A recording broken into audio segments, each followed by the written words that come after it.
কেটে গেছে শঙ্কার কালো মেঘ। ভারত পাকিস্তানের রাজনৈতিক দ্বৈরথে হুমকির মুখে পড়েছিল এশিয়া কাপ। তবে ঢাকায় এশিয়ান ক্রিকেট কাউন্সিলের সভা দেখিয়েছে আলোর পথ। কবে, কোথায়, কোন ফরম্যাটে হবে এশিয়া কাপ জানাচ্ছেন রাফিউল ইসলাম রাতুল।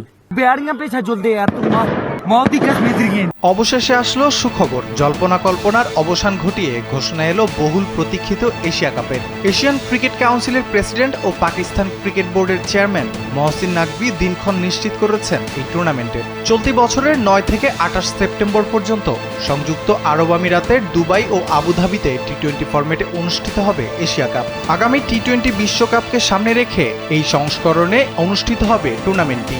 বৃহস্পতিবার ঢাকায় অনুষ্ঠিত এশিয়ান ক্রিকেট কাউন্সিলের সভার পর এমন সিদ্ধান্ত এসেছে। এই সভাকে সফল করতে বিশেষভাবে সহযোগিতা করেছে বাংলাদেশ ক্রিকেট বোর্ডের সভাপতি আমিনুল ইসলাম বুলবুল। তাই টুর্নামেন্ট আয়োজনের পিছনে কিছুটা ক্রেডিট নিতেই পারে বাংলাদেশ।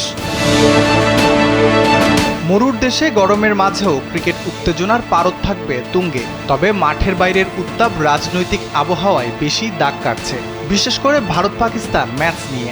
সম্প্রতি জম্মু কাশ্মীরের পহেলগামে জঙ্গি হামলা ও ভারতের চালানো অপারেশন সিন্দুরের পর থেকে ভারতের কট্টর মহল পাকিস্তানের সঙ্গে খেলার বিরুদ্ধে সরব। কিছুদিন আগে ওয়ার্ল্ড চ্যাম্পিয়নশিপ অফ লেজেন্ডসে পাকিস্তানের বিপক্ষে ম্যাচ বয়কট করেছে ভারতীয় ক্রিকেটার যুবরাজ সিং, শিখর ধাওয়ান, হরভজন সিং, ইউসুফ ও ইরফান পাঠানের মতো তারকারা।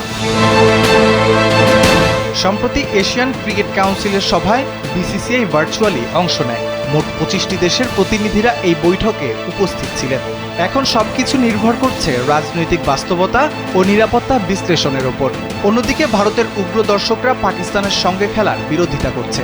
এশিয়া কাপের গ্রুপ পর্বে ভারত পাকিস্তান এক গ্রুপে না থাকলেও সুপার 4 বা ফাইনালে দুই দল মুখোমুখি হলে সেই উত্তেজনা আর এড়ানোর উপায় থাকবে না। এমন ম্যাচ ঘিরে রাজনৈতিক টানাপোড়েন যে আরও তীব্র হবে তা বলাই বাহুল্য।